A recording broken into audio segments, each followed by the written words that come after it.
Hello दोस्तों। तो आज हम देखेंगे आधुनिक हिंदी गद्य का एक और इम्पोर्टेंट क्वेश्चन जो कि है द्विवेदी युगीन प्रमुख गद्य साहित्य एवं उनकी प्रवृत्तियों पर प्रकाश डालिए। तो द्विवेदी युग हम जानते हैं 1900 से 1920 तक चला और आधुनिक हिंदी गद्य के सुदृढ़ विकास का अत्यंत महत्वपूर्ण काल है।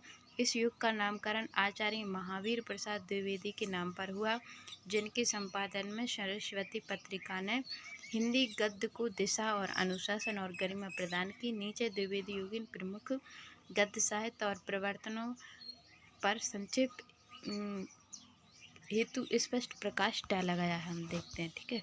तो द्विवेदी युग का प्रमुख गद्य साहित्य पहला था निबंध। तो इस युग में निबंध गद्य की सर्वाधिक सशक्त विद्या के रूप में उभरा।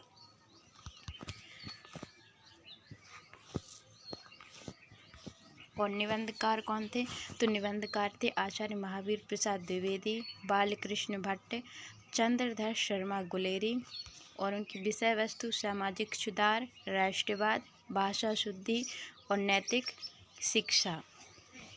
दूसरे पे आलोचना का विकास हुआ। यहाँ पर हिंदी में वैज्ञानिक एवं तर्क सम्मत आलोचना का आरंभ हुआ और इसी युग में हुआ था। प्रमुख आलोचक महावीर प्रसाद द्विवेदी थे और इनका योगदान किस क्षेत्र में? तो साहित्य के उद्देश्य, भाषा शैली और आदर्शों की स्पष्ट व्याख्या करना, आलोचना को अनुशासन और मर्यादा प्रदान की थी। फिर हुआ हमारी कहानी गद्य का विकास। आधुनिक हिंदी कहानी की नींव इसी युग में पड़ी थी।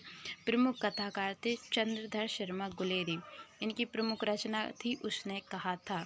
प्रथम आधुनिक कहानी मानी जाती है उसने कहा था। नाटक का विकास हुआ। तो नाटकों में सामाजिक समस्याओं और सुधारवादी दृष्टि का समावेश हुआ।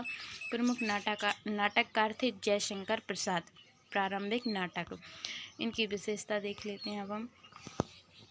आदर्शवाद, ऐतिहासिक एवं सामाजिक कथानक थे। फिर जीवनी और आत्मकथा का विकास हुआ। तो महापुरुषों के जीवन से प्रेरणा देने वाली रचनाएं लिखी गई इस युग में और उनका उद्देश्य था चरित्र निर्माण, नैतिक शिक्षा और राष्ट्रीय प्रेरणा। पत्रकारिता का विकास हुआ। तो हिंदी पत्रकारिता का सशक्त विकास हुआ था इस युग में। प्रमुख पत्रिकाएं थीं सरस्वती, हिंदी प्रदीप और भारतेंदु। अब हम देखेंगे तो इसकी भूमिका साहित्यिक चेतना, भाषा परिष्कार, सामाजिक जागरण में हुई पत्रकारिता की भूमिका। अब हम देखेंगे इस युग की प्रमुख विशेषताएं या प्रवृत्तियां कौन कौन सी हैं। द्विवेदी युग की प्रमुख विशेषताएं और प्रवृत्ति। खड़ी बोली का सुदृढ़ प्रतिष्ठापन हुआ, खड़ी बोली का, और भाषा की शुद्धताई और संस्कृत निष्ठ पर बल दिया गया था। नंबर 3 है साहित्य का सामाजिक एवं नैतिक उद्देश्य था इस युग में। नंबर 4 है राष्ट्रीय चेतना और सुधारवादी दृष्टि हुई। तर्क और विवेक और अनुशासन की प्रधानता रही। पत्रकारिता को साहित्य का प्रभावी माध्यम बनाना इस युग में। तो यहाँ पे हमारा द्विवेदी युग कंप्लीट हो गया।